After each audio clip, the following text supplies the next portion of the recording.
Paisagens e sabores, com Chris Freitas. O ar puro, as serras imponentes sobre a costa recortada, o Nordeste é a porta da entrada para o sossego e turismo ecológico. Salta-se de miradouro em miradouro e embriaga-se os olhos nos maciços de flores que fazem do Nordeste o concelho mais florido. Aqui percorre um pedaço da terra distinto na ilha de São Miguel, com vistas de cortar a respiração, como as suas quedas de água e ribeiras refrescantes, como a dos Caldeirões. A cascata mais conhecida do Nordeste e talvez até de São Miguel é a cascata da Ribeira dos Caldeirões. A própria Ribeira dos Caldeirões tem várias cascatas, para além daquela onde as pessoas gostam muito de tirar fotografias, porque é alta, bonita, mas depois a própria Ribeira tem algumas cascatas, tem poços lindíssimos. Aliás, tem sido muito aproveitada para desportos radicais, desportos de aventura, como é, por exemplo, o caso do canyoning, por exemplo, é feito lá. O vice-presidente da Câmara Municipal do Nordeste, Marco Mourão, destaca que as cascatas do Nordeste hoje servem como pontos turísticos, mas outroras demonstravam outra importância. Há uns anos atrás, as ribeiras serviam, por exemplo, para os nossos moinhos, tão típicos aqui do Nordeste, porque na altura a moagem da farinha era feita artesanalmente, com os nossos moleiros, e as molas dos moinhos eram movidas com a força da água dessas ribeiras. O Parque Natural da Ribeira dos Caldeirões é um exemplo disso. Portanto, os moinhos estão lá, estão transformados em atração turística, no fundo, não é? Mas há uns anos atrás era um meio de subsistência das pessoas e as pessoas não tinham o pacote da farinha no supermercado, dirigiam-se diretamente aos moleiros para adquirir a farinha que era tão necessária para os bens essenciais que eram cozinhados em casa, nomeadamente o pão, não é? A Ribeira dos Caldeirões é um dos locais mais procurados no Nordeste. Os moinhos de água aqui exibidos contribuem para o sustento de muitas famílias que habitavam os tradicionais moleiros, encarregando-se de moer o milho. A vida de moleiro era uma das vidas assim, mesmo chata. Eu tinha que ter muita paciência, como me viram, isso não é fácil. Tinha que ter muita paciência. Depois tinha os filhos para criar, tinha que ir levar o cliente, trabalhar de noite. A mulher tinha que ajudar, os filhos tinham que ajudar. Hoje, as ribeiras estão iluminadas, mas o António, o presidente moleiro, conta que antigamente eram frias, escuras e desconfortáveis. O moleiro devia ser considerado um homem de muito orgulho, porque ele tinha muita paciência para estar aqui entre gelo e que isso é gelado de inverno. Imagina naquela altura com a velhinha, uma velhinha porque não havia luz, não havia nada.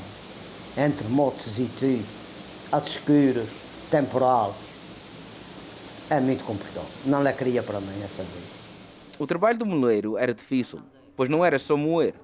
À noite, moía junto à família, para de dia ir entregar a farinha aos clientes e levar o milho a outros.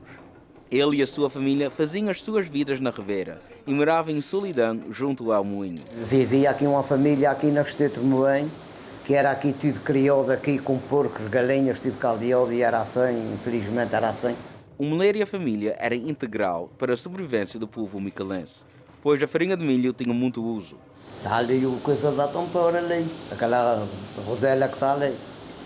Que era um carouro, para comer, não sei se conheces papas de carouro.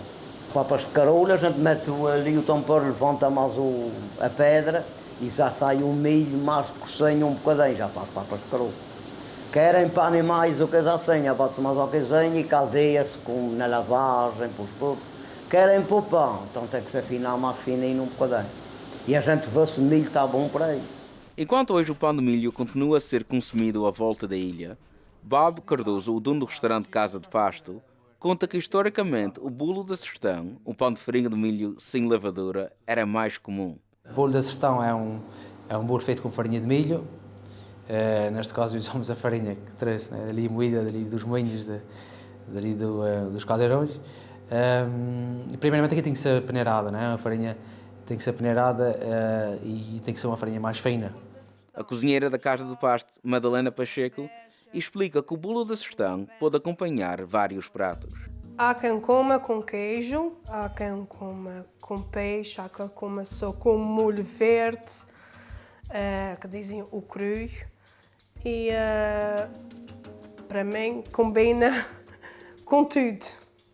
Para melhor conhecer o pão, utilizando a farinha do moinho, a Madalena ofereceu uma lição em como prepará-lo. Primeira coisa, vamos pôr as 500 gramas de farinha de milho amarela, depois as 500 gramas de farinha de trigo normal, depois uma colher de açúcar. Para que é o açúcar? Para rosar o bolo.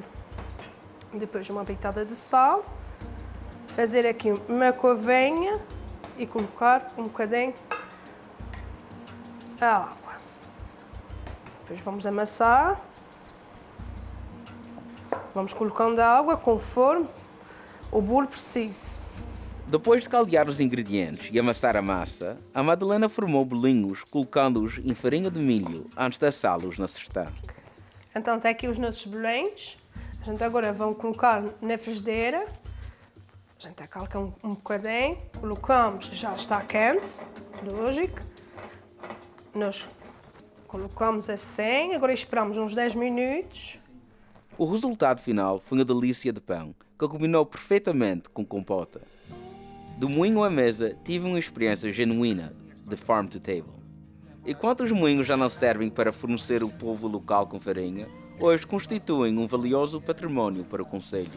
E isto agora é uma coisa de turismo e conseguir ainda montar o moinho, onde vem muito turismo, e está tudo arranjado e é uma coisa, é uma beleza da natureza.